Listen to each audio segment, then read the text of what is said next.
Era kun eja yun ba nabi. Sallallahu alayhi wa sallam. Ẹni bá nífẹ̀ẹ́ Ọlọ́run lára mi bá ń sọ pé Allahu Akbar. Allahu akbar. Dákun torí Ọlọ́run. Dákun torí Ọlọ́run. We are here to rejoice. We are here to have fun Islamically. And at the same time, we are here to listen to tafsir. As everyone knows that, at least to an extent, I'm a little bit famous. And there's nothing I do here that people are not seeing all over the world. Because I would love everyone to have their seats and listen attentively to this great message that our beloved father, our scholar in Islam, is about to pass to every one of us. Gbogbo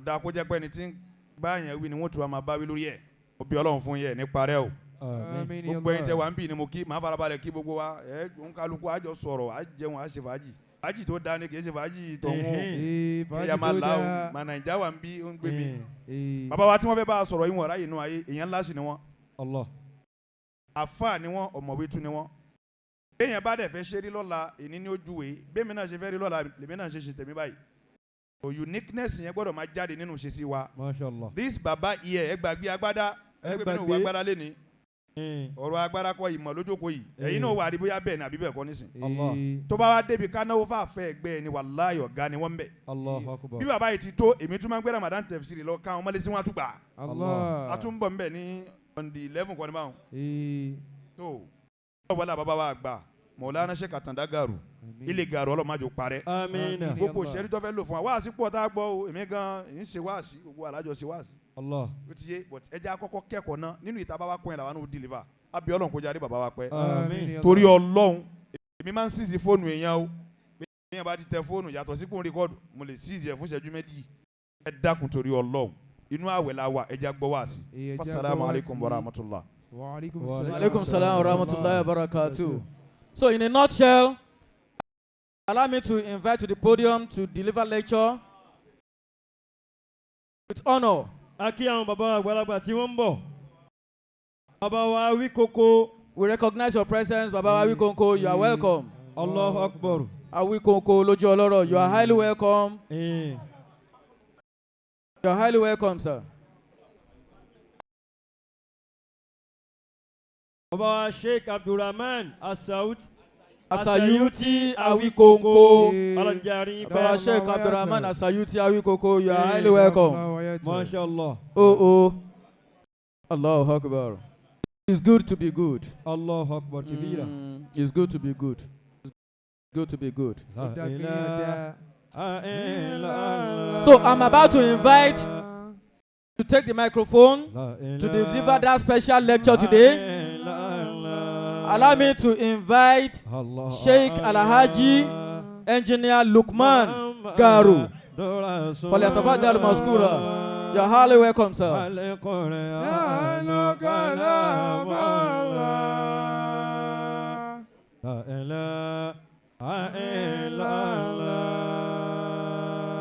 You're welcome, sir.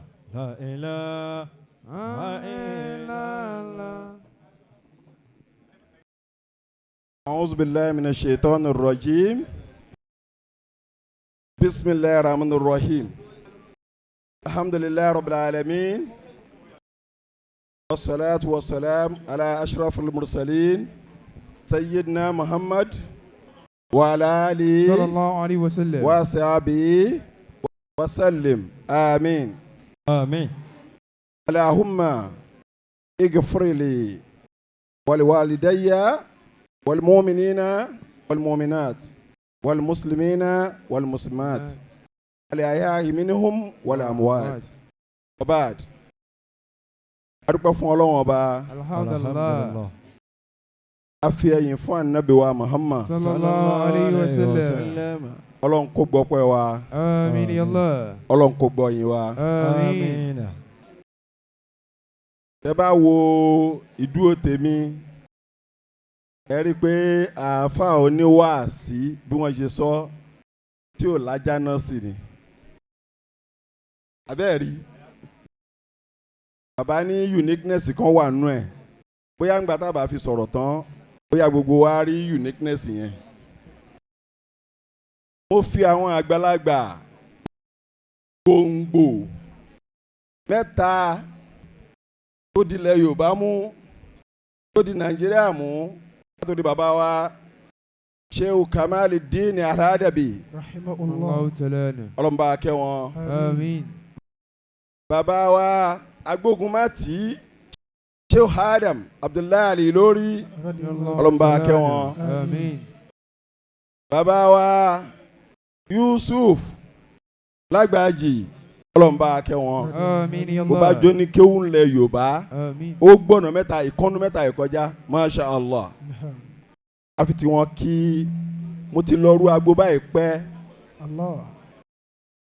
Agbo yìí tí wọ́n fi tọ́ wa tí wọ́n fi bí wa. Allah. Agbo Sufi. Ní ìta ilé tí wọ́n ti bí wa. Díẹ̀ létí tí mò ń gbọ́ ń bí látàárọ̀ náà ni la ilaha illallah, la ilaha illallah, la ilaha illallah. Bó ti rí nù. Ẹ sì ti pẹ̀ sí. Mo kí bàbá wa ọlọ́jọ́ bíi tèní àṣẹ wa ọjọ́ orí kan náà fi ń tó àwọn àfáà tó ṣe kàǹkà láyé nínú tàn ẹ lọ wò wọ́n tó pọ̀ jù nínú wọn tí wọ́n jẹ́ wòlíì àtẹ̀wé wọn ni wọ́n ti bẹ̀rẹ̀. Allah. Yorùbá sọ pé ọmọdé tó bá máa jẹ́ àṣàmú àti kékeré ní ti ṣẹnu ṣámú. Allah.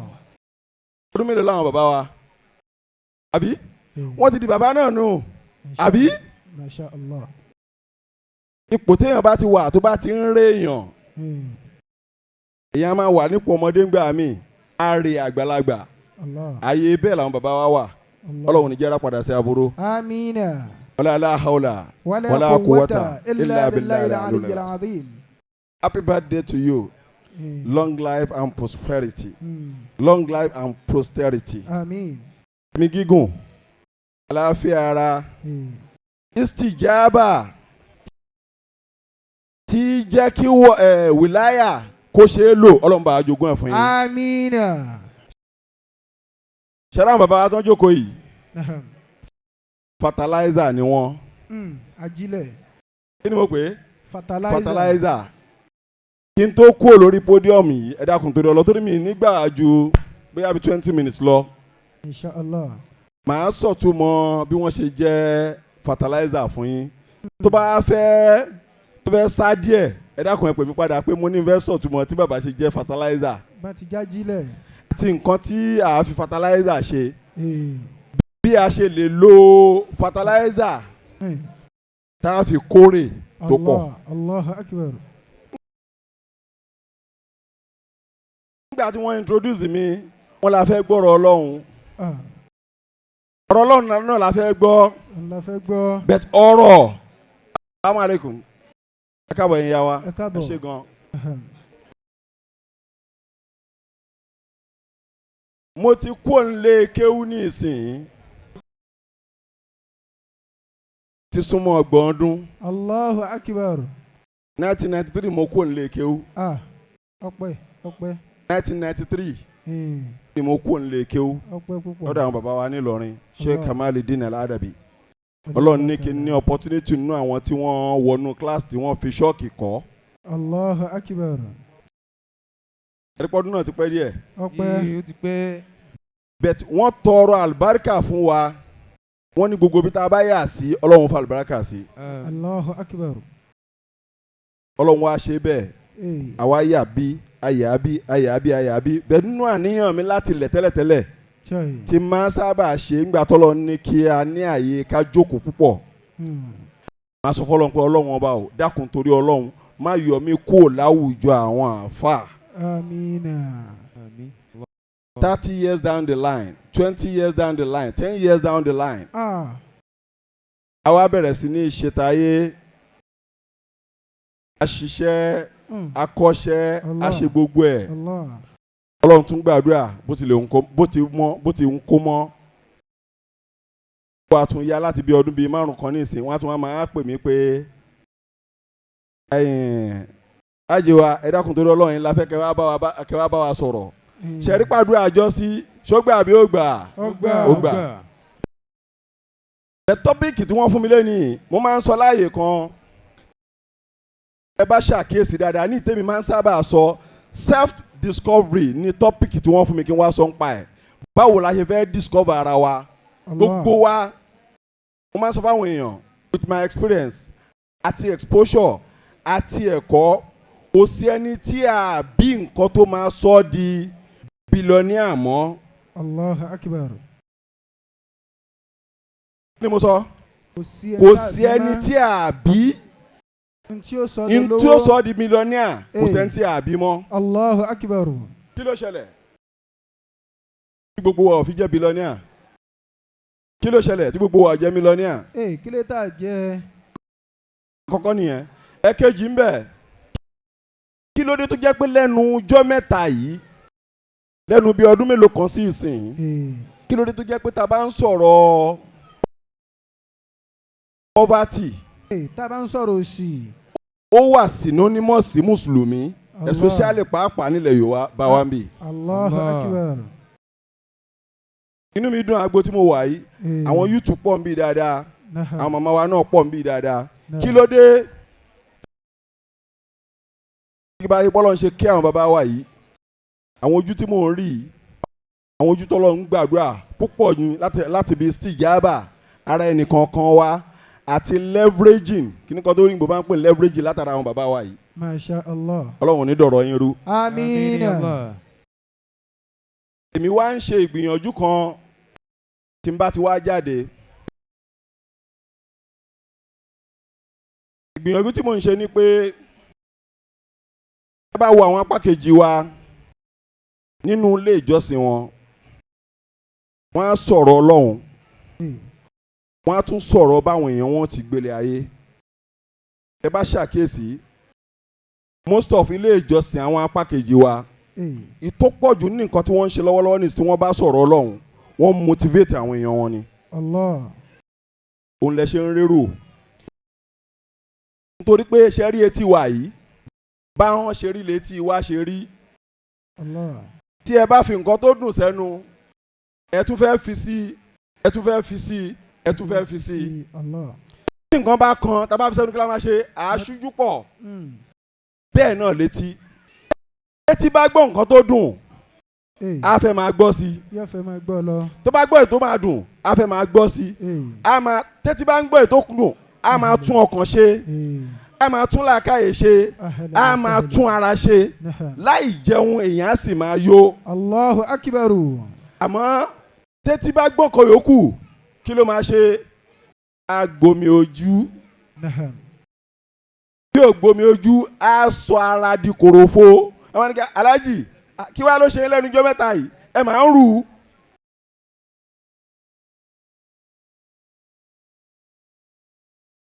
Kí ló dé tí lẹ́nu ọjọ́ mẹ́ta yìí ó dàbí ẹni pé ebi ń pa wá o kò sí nǹkan kan o báwo la ṣe fẹ́ ṣe o tẹ́ bá rántí nu kòrónà tó lọ yìí nǹkan máa ṣe àwọn èèyàn o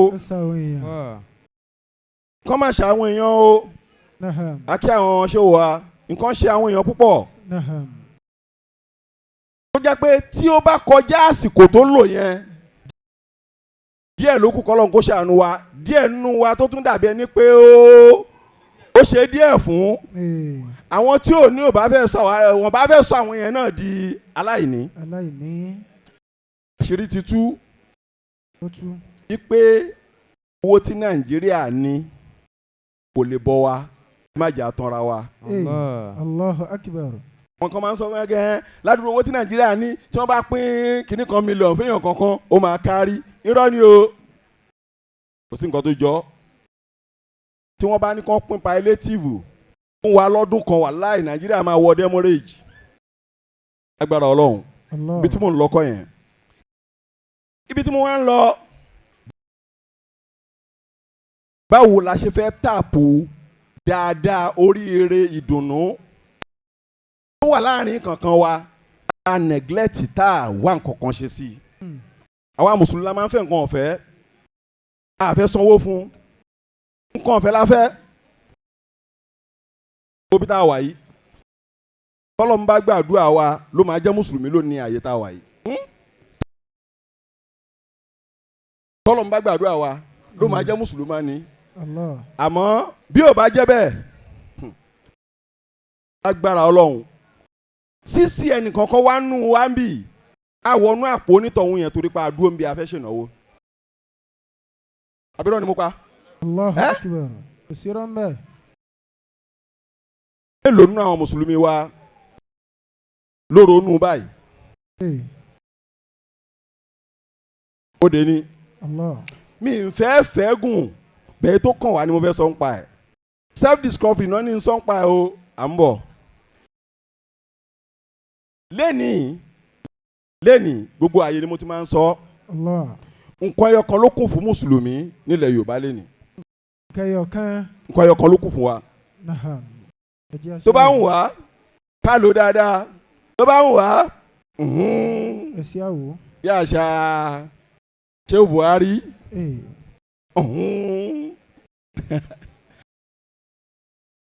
ká ló mọ nǹkan náà ló kún fún wa ẹ mọ̀ hasitulilai ìtókù fún wa ó ní population wa Allahu Akbar. ẹyọ kan tó kù nù nítorí èrò lówó nǹkan ẹyọ kan tó kù fún mùsùlùmí lọ́wọ́lọ́wọ́ nísìn ó ní population wa kódà owó ò sí nú ẹ̀ mọ́ àfikọ́lọ́n kó ṣàánú wa. Amina.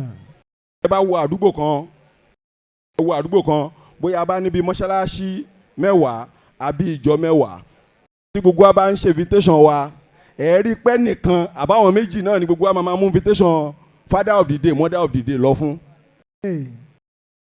àbúrò ni mo pa. bẹ́ẹ̀ni. àwa ti ní iṣẹ́ tá a fẹ́ ṣe iṣẹ́ wo la fẹ́ ṣe. inú nǹkan mo sì sọ́nbì kan lánàá ìtẹ́mi ń kàmpéènù yẹn inú nǹkan tí Islam dẹ̀ fi takú òṣì nìkan náà ta ló mọ̀ òpó kẹrin àbí kẹta ti Islam òun náà ni zakat. Allah. àbí nǹkan tó lọ́n fi takú òṣì nìyẹn pé ẹ̀sùn zakat yín tẹ́ ẹ ní ẹ̀sùn zakat fáwọn tí wọ́n ní ó dẹ̀ fi percentage sí káwọn náà lè ní. dákun torí Ọlọ́run gbogbo àwọn àtàjókòó ń bì lé ní mélòó lárísìkí ẹ̀wọ̀ zakat dèpòdèpò tí ó fẹ́ ní tí ò ní. Allah. Now, back to the basis. Ẹ jẹ́ ká padà síbi ká lọ ṣiṣẹ́. Ni mo yẹ máa ń gbàyànjú tẹ́ bá rí mi bí báyìí. Ó máa ń wù mí kí lecturer jẹ́ méjì tí n bá wà nírú àyè báyìí. Kẹ́nìkan wá bá wa sọ bá a ṣe wo àlùkìyámọ̀ wa. Òun làwọn tá a máa ń fa àyà tí máa gùn yẹn. A'udhu billahi minash shaitanir rajim. Bismillahir rahmanir rahim. Àwọn afa àyà yóò gùn. Wallahi ó dá bẹ́ẹ̀. A sọ nípa tawhid. A sọ nípa báwo láti kírun, báwo la ṣe súnmọ́ Ọlọ́hun, báwo la ṣe fatẹ̀sùbà. Àmọ́ tá a bá ṣàkíyèsí níbo la ti kọ́ bá a ṣe gbáyé níbo la ti kọ́ bá a ṣe lọ níbo la ti kọ́ bá a ṣe gbáyé níjọ́ òun kẹ̀dẹ̀rẹ́ a máa ń bìlí pé tá a bá ti lọ skul àárí kò dẹ̀ sí yẹn skul mọ́. kò sí mọ́ skul. ẹni tí ò bá dẹ̀ rí ilé ayé gbé àti yàrá kíámọ̀ rẹ̀ yóò mọ̀ nira. yóò nira o. ẹ wọ àwọn bàbá wa nígbà tí wọ́n introduce àwọn ìyá wa Sẹ́yìdá inú wọn dùn wọ́n jáde kí ni wọ́n ṣe wọ́n lọ ṣeré bẹ́ẹ̀ Masha Allah ìdùnnú àwọn ìyá wa nìyẹn o tí wọ́n fi ṣàdúrà fún wa nìyẹn o ọkùnrin tí ò bá ní bẹ́ẹ̀ láti ṣe bẹ́ẹ̀ fún ìyàwó ẹ̀ baálé wa tó bá ń ṣe ìyẹn gan tó lépè. Ọlọ́run má ṣe wá rẹ̀ ní èpè. Amina. Gbogbo àwọn ọmọ wa ni wọ́n ti dọmọ ọlọ́mọ Ọlọ́run má sọ wọ adọ ọmọ lọ́mọ. Tẹ́ bá bọ́ síta gbogbo bí nǹkan tó bá jẹ́ nǹkan tí ò wà òkè bí à ń ṣe táòtù bí à ń ṣe kíní kan mọ̀rúfù sùmọ́nù rasakilẹ̀ máa rí ń bẹ̀. Ti di skolari. Nítorí pé àní ó yẹ kí a bẹ̀rẹ̀ sí ní máa gbára wa níyànjú láti máa sọ fáwọn èèyàn. Another thing tí mo tún máa ń sọ ni pé tá a bá rí ìjọ ẹ jẹ́ ká dínkù nípa pé kó jẹ́ pé envelope owó nìkan la máa mú lọ fáwọn tó rí ṣe nínú ìjọ wa. Lẹ́ẹ̀kọ̀ọ̀kan ẹ jẹ́ ká máa mú envelope alájà báwo lẹ ṣe tẹ ẹ jẹ́ ìyá lọ́jà láti 30 years ọ̀rọ̀ tí yín ò dẹ̀ dàrú ọgbọ́n wo lẹ ń dá sí báwo lẹ ṣe ń ṣe báwo lẹ ṣe ń tà ẹ wá bá àwọn obìnrin wa sọ̀rọ̀ nípa bẹ́ẹ̀. Allahu akbar. Ẹ wá àwọn ọkùnrin sànmọ́rí tọ́lọ̀ ń gbàdúrà wọ́n jẹ́ mùsùlùmí tí wọ́n sì ń wá sí mọ́ṣáláṣí látara àfẹ́ ànábì àti fẹ́ Ọlọ́run. Sallallahu alayhi wa sallam. Ẹ pa wọn náà ṣé àmàánú wa ọgbọ́n wo lẹ́yìn náà ń dá sí tẹ́ ń ṣe bísínẹ́sì agbọ́pọ̀ ẹni lè po agbọ́pọ̀ ẹni lè ṣẹ́ báyìí ọgbọ́n wo lẹ́ ń dá sí tẹ́yìn fi ń rí iṣẹ́ tó fi jẹ́ pé ńgbà táwọn kan ò bá dọ̀dọ̀ yín wọn ò ní jẹun wọn ò ní bọ́yàwó. bọ́ọ̀lù ti ń ṣe. ẹ wá gbà wá níyànjú bẹ́ẹ̀ ó ti bọ́ síbẹ̀ torí pé nǹkan téèyàn bá lẹ́kọ̀ọ́ fún masha allah nǹkan tí ò bá ti sẹ́kọ̀ọ́ fún èèyàn mọ́ ni o ẹlòmíì pure water 50 naira ni ò bá sọ di millionaire ibi ìṣesí níbi pure water 50 naira ni ò bá sọ di millionaire bẹ́ẹ̀ torí pé òwò ké pure water ni bóyá ẹnìkan ló fẹ́ ra pure water lọ́wọ́ ẹ̀ ló yẹ kó ṣe àjò fún ìyá wa kíní kan bẹ́ẹ̀ bá ra ẹ jùlẹ̀ o èmi ò ṣe kíní kan o bóyá that attitude alone ló fi lose opportunity láti bí millionaire nítorí pé that attitude tó ṣe yẹn torí 50 naira pure water yẹn ó lè mú kẹ́niyẹn sọ pé mo ra pure water lọ́dọ̀ lágbẹ́já lánàá wọ́n ní wọ́n fẹ́ supply pure water trailer 4 ìyá lágbẹ́já ni mo mọ̀ tó ń tà á jẹun lọ pé wọ́n wá. ìwà rẹ̀ sì dáa yóò ṣe dáadáa.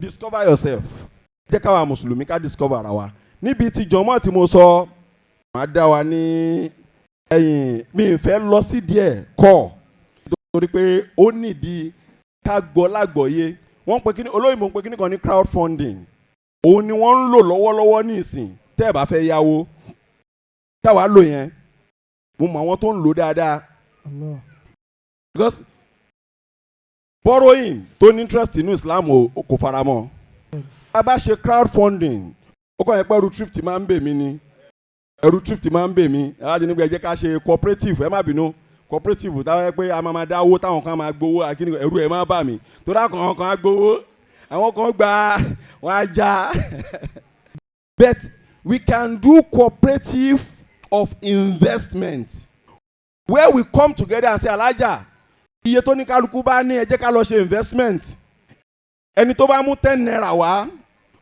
kó fi 10 naira ẹ lẹ̀ ẹni tó bá ní 50 naira kó fi tiẹ̀ lẹ̀ ẹni tó bá ní 100 naira kó fi tiẹ̀ lẹ̀ kówó yẹn wá jọ kó tó 10 million naira káwá lọ fi ra nǹkan tó jẹ́ pé láàárín ọdún 5 10 million náà wá di 100 million naira. Allah. tó bá wá di 100 million naira káwá pòrè tiẹ̀ káwá pín ká máa níyà alágbèjà tó mú 5,000 jẹ́ fún yín ní example kan àwọn cooperative kan wọ́n ṣe investment dó òṣìṣẹ́ ìjọba ni wọ́n wá ń dáwó wọ́n wá lọ ra ilẹ̀ kan sí Ìpàjà ládùúgbò àwọn bàbá wa ilẹ̀ tí wọ́n rà síbẹ̀ yẹn ṣé ń gbọ́ mi yé wọ́n ti rà nígbà tílẹ̀ yẹn wà ní 60,000 naira per acre ó wá pọ̀ some of them ti wá di retired people ní ìsìn kò sí nǹkan kan mọ́ ilẹ̀ yẹn a plot of land ní àyè yẹn ní ìsìn ó wá ń ṣe déédéé about 2 to 3 million naira. àwọn tí wọ́n lówó tó máa fi kọ́lé mọ́ torí pé wọ́n gba pépà tẹmọ̀ nígbà tí mo sọ pé jọ ni òun ló fi jẹ́ pé àwọn apá kejì wa yẹn kò sílẹ̀ tí wọ́n rà tí wọ́n ní pépà ẹ̀ torí nù jọ wọ́n lẹ́nu tó ń ṣiṣẹ́ town planning wọ́n lọ́lọ́pàá wọ́n ní gọ́vnọ̀ wọ́n ní honourable bí àwọn honourable wa wọ́n ní gbogbo wọn tí wọ́n bá ti ra lẹ̀ yẹn nígbà tí wọ́n máa fi pé baba lágbájá town planning la fẹ́ ó lè yàn bẹ́ẹ̀ baba tàmẹ̀dù kíní kan la fẹ́ ó lè yàn bẹ́ẹ̀ wọ́n á gbà sọ́wọ́ in a nutshell kì má ti wà lọ púpọ̀ jù ẹ máa wá wò ní ìsìn ọ̀pọ̀lọpọ̀ ohun ò lówó lọ́wọ́ mọ́ tí wọ́n fẹ́ fi ṣe nǹkan kan sílẹ̀ yẹn àwọn kan wọ́n á sẹ̀ǹdì JV sí wọn ẹ mọ̀ nǹkan tí wọ́n fẹ́ ṣe fún wọn pé ẹ fún wa nílẹ̀ yìí àwa lówó tá a fi kọ́ ẹni tó ní plot kan wọ́n má wọrí ò nídìí láti fún wa ń 10 kọ́bọ̀ á kọ́lé sórí ẹ̀ pẹ̀lú owó wa wọ́n ṣe estimate ilé tó ń fẹ́ kọ́ sórí kọ̀ọ̀kan ó ń lọ bí ilé 18 million naira. àwa dá owó yẹn sí mẹ́ta torí àwa la fowó kọ́lé anybody tó bá fún wa nílé ẹ̀ títí ẹ̀ tá a fi kọ́ estate sí ní 18 million naira tá a fẹ́ tà á yọ̀ǹda 6 million fonítọ̀hún as the value of the land. Allahu Akbar. owó làwa ń ṣe ń bẹ̀. owó là ń ṣe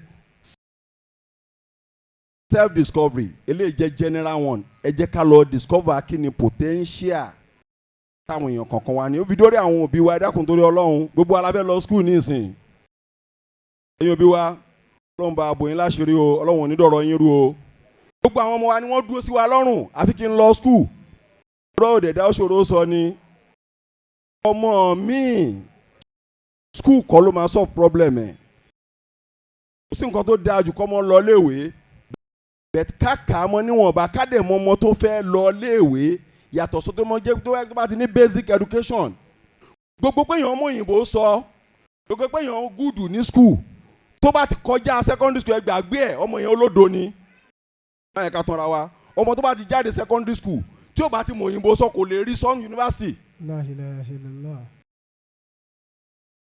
dodo ọ̀rọ̀ ni àwọn ọmọ tó máa mọ̀ sọ láti primary school tó máa fi bọ́ sí ẹ̀yìn GS3 tó máa fi bọ́ SS wọ́n ti gúdù gan. wọ́n ti máa sọ fẹ́tẹ̀fẹ́tẹ̀. ọ̀hún gbàdúrà wa o. Amina. àwọn bàbá wa fertilizer ni wọ́n. Adamallahu ayatahu. nítorí tó bá kú díẹ̀ káàtó à á sáré wá bá wọn. ẹ ṣe bẹ́ẹ̀ má lórí ẹ̀ máa bá wa ṣàdúrà báyìí wọ́n á ṣàdúrà fún wa. ṣé wàá rí bọ́n ṣe jẹ́ fertilizer fún wa yẹn gbogbo wa náà la ní fertilizer lára ẹni kí ni fertilizer yẹn òun náà ni ẹnu tá a ní àti ọkàn tá a ní àtọlọ́hun tó súnmọ́ ṣan ẹrun wa onífìké àyà kó má dàgbé kí mi kí àyà kankan. a'udhu billahi minash shaitanir rajim wa iza sa'alaka ibadi anni. a'udhu billahi minash shaitanir rajim. Bismillahir rahmanir rahim.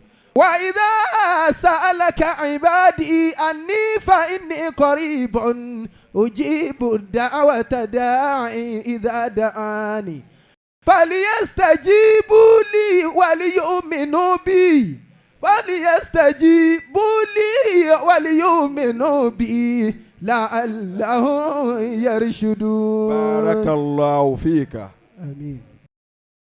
fertilizer táwa náà ní lára òun náà ni ká lè jókòó ká fa tẹ̀sùbà ká ké Kùránì ká sọ fọlọ́ pé báyìí ni mo ṣe fẹ́. Allahu Akbar. wá jẹ́ ń já yín sí kinní kan téèyàn bá ní fertilizer lọ́wọ́ téèyàn bá bẹ̀rẹ̀ sí ní dà sínú oko láì gbin èso kí ló máa wù? Igbó kìjikìji. Igbó kìjikìji ló máa wù. Allah. ṣé gbó ṣe é jẹ? No. Ìwọ tó bá fi fertilizer ẹ tó bá dà sórí igbó you will feed on grass. Simple. Màlúù Fúlàní gan jèso. torí náà bàbá wa ní fertilizer lára ta ní lára àwọn ṣé wò wá fi ká lọ wá iṣẹ́ tá a máa fi fertilizer yẹn sí ká wá gbọ́n èso gidi jáde. Allahu Akbar. wá sí ti parí mo wá fẹ́ lọlé. ẹ bá mi ṣe àsíkiri kékeré kan torí mo débi mo rí àsíkiri ó dùn mọ́ mi àsíkiri bàbá wa ni pátábá wà lójú ọ̀nà Sufi ẹjẹ́ àṣepọ̀ pẹ̀lẹ́pẹ̀lẹ́ ambassador sí tasawuf ni wa àwọn kan ń ṣe tí ò dáa ni wọ́n fi ń sọ pé bákanbákan ló ṣe rí ẹjẹ́ ajé ambassador 30 years back bàbá wa kú ọdọ lórí 30 years tí wọ́n kú ẹnu wọn ni mo ti gbọ́ kán tó tásìkò yẹn ní ètì náà ti máa sọ pé ọ̀pọ̀lọpọ̀ ṣéégè tí ń pè rẹ̀ ní ṣéhù ọ̀pọ̀lọpọ̀ àlígbà tí ń pè rẹ̀ ní khalifa ọ̀pọ̀lọpọ̀ mọ̀ràndá tó ń pè rẹ̀ ní mùrídì ọ̀pọ̀lọpọ̀ mùkádàràn tó ń pè rẹ̀ mùkádàm. Allahu Akbar. kẹ́lẹ̀ mọ́jọ́ táwọn bàbá yẹn ti mọ̀ pé fi ká ṣe ó ṣe yẹ ká ṣe ẹ bá mi kọ. ala la ilaha illallah ala la ilaha illallah. Tí bá ti ń sọ pé àlá ẹ má forí sí ẹ má forí ẹ dákun torí Ọlọ́run ẹ jẹ́ ká ṣe bí wákà. Ala la ilaha illallah kẹ́mà ní ala la ilaha illallah. Ala la ilaha illallah ala la ilaha illallah. Ẹ jẹ́ ká ṣe la ilaha illallah ala la ilaha illallah. Ẹni bá ṣe la ilaha illallah ala la ilaha illallah. Ló lè mọ̀ la ilaha illallah ala la ilaha illallah. Ìyọ́nú Ọlọ́run yóò bá pàdé ala la ilaha illallah. Ẹni ṣe la ilaha illallah ala la ilaha illallah. Ìbínú Ọlọ́run yóò jìnnà sí ala la ilaha illallah. Àlùjànnà la ó fi ṣẹ̀san ala la ilaha illallah. Àlùjànnà ó nídẹ̀ra ala la ilaha illallah.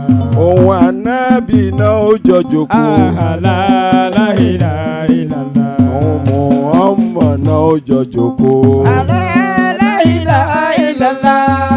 Sayyidina Muhammadu Rasulullah alayhi salamu wa salamu alaykum wa rahmatullahi wa barakatuh. Alaykum salam wa rahmatullahi wa barakatuh. Ẹ jẹ́ ká pariwo Ọlọ́run, ẹ jẹ́ ká sọ pé Allahu Akbar. Allahu Akbar. Àwa tá a bẹ̀rẹ̀ Ramadan tá a máa parí ẹ̀, ẹ jẹ́ ká sọ pé Allahu Akbar. Allahu Akbar kebir. Àwa tá a máa ṣe ọ̀pọ̀lọpọ̀ ọdún láyé, ẹ jẹ́ ká sọ pé Allahu Akbar.